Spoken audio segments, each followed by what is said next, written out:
ඊයේ මම බණ පින්කමකට ගියා තංගල්ලේ.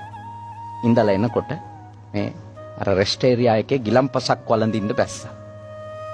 එතනදී හම්බුණා මේ නීතිඥ මහත්තයෙක්. ගිලම්පස එක්ක ගනිද්දි. එතුමා මගෙන් ඉල්ලීමක් කරා. මොකක්ද? ස්වාමීන් වහන්සේ ඔබ වහන්සේගේ බණ අහනවා ඊයේත් බණක් ඇහුවා. අනේ ස්වාමීන් වහන්සේ මේ අලුත් පරම්පරාවේ ප්‍රශ්න ගොඩක් බලවත්. වැඩිහිටියන්ගේ ඉඩම් ඔක්කොම ලියා ගන්නවා. වැඩිහිටියොත් මේ බණ දහම් අහලා අත්තරින්න ඕනේ කියලා හිතන් ඔක්කොම පරාණ භුක්තියවත් තියාගන්නේ නැතුව ලියලා දෙනවා.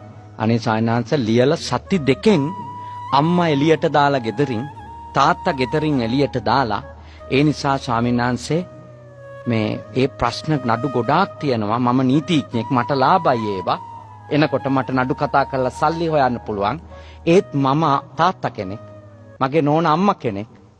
මම වගේම තව අම්මා කෙනෙක් තමයි එළියට වැටෙන්නේ.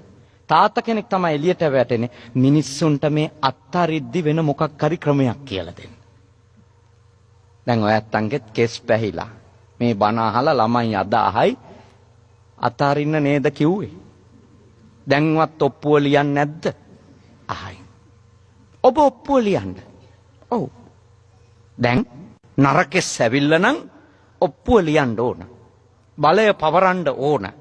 හැබැයි ඒකේ පොඩි වගන්තියක් දාලා තියන්න මා මලපසු කියලා. තේරුණානේ? ඒ වගන්තිය දැම්මට නිවනට හානියක් නැහැ. තේරුණානේ? අද නම් බුදුහාමුදුරුවෝ හිටියත් කියනවා ඒ වගන්තිය දාලා තියන්න කියලා. මොකද නැත්තම් මේ රටේ වැඩිහිටියෝ පාරට වැටෙන එක නවත්තන්න බෑ මේ අසත්පුරුෂ අකෘතඥ නේද? මේ දුෂ්ට සමාජය නේද? ලියෝ ගන්නකම් බුදු අම්මේ කීකේ කකුල් මිරික ඔළුව අතගගා නේද?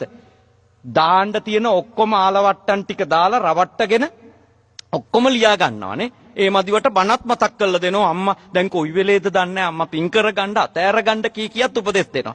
දීලා ලියෝගෙන ලියෝ ගත්තු දවස් ඉඳලා පළ නොකියා පලාම බෙදනවා. පළ නොකියා පලාම බෙදනවා. ඒ නිසා පරිස්සමින් අතාරින්න මනසින් මේ භෞතිකව දාලා දිව්වා කියලාම ප්‍රශ්න විසඳෙන්නේ නැහැ. නේ ප්‍රශ්න විසඳෙන්නේ නැහැ. දැන් ඔය ඇත්ත ඔන්න දැන් අද පන්සලට එන්න කලින් සමහරු කරාබු පන්නලා සමහරු චේන් එක පන්නලා නේ සමහරු බ්‍රේස්ලට් එක පන්නලා තියලා තමයි ඔන්න ඇටමාලිකුත් දාන් ඇවිල්ලා. දැන් අතහැරලා ඇවිල්ලා කියලා හිතනවා. වැඩේ තියෙන්නේ බණ අහන ගමනුත් හිතෙන්නේ චේන් එක දාපු කබඩ් එකේ දොර වැහුවද අපරාධ ඇටමාල වෙනුවට චේන් එකම දාන් ඉන්න තිබේ කිසි ප්‍රශ්නයක් නැහැ. ආවා කියලා අපේ කිසි මුකුත් කියන්නේ නැහැ අපේ. තියෙන එකක් දාන් එන්න. එහෙම දාන් ආවයි කියලා අපි ඔයත් ගැන වරදවා හිතනවායි. එහෙනම් ඉතින් විසාකාව ගැනත් අපි වරදවා හිතන්න ඉපේ. විසාකාව අර සූසැට බරණින්ම සැරසිලා මහලතා ප්‍රසාදිනී කියලා මහා අමුතු බලගතු ආභරණෙකුත් පැලඳන්න උනේ පන්සල් ලාමයි කියන්නේ. ඉතින් උපාසකම්මලගේ මේ චේන් එකට කතා කියන්න තරම් අපි අමනෝඥද? ඒ නිසා ඔයත් කැමති එකක් විලි වැහෙන්න ඇඳගෙන නේද? විලි වැහෙන්න ඇඳගෙන නේද? Taman කැමති ආභරණයක් තියෙනවා නම් දා කියාගෙන එන්න. මම නම් කියන්නේ මේ කාලේ ලංකාවේ පන්සල් එන්න නෙමෙයි කොහේ එන්නවත් ඒව දානවට වඩා බැංකුවේම තියෙන එක හොඳයි.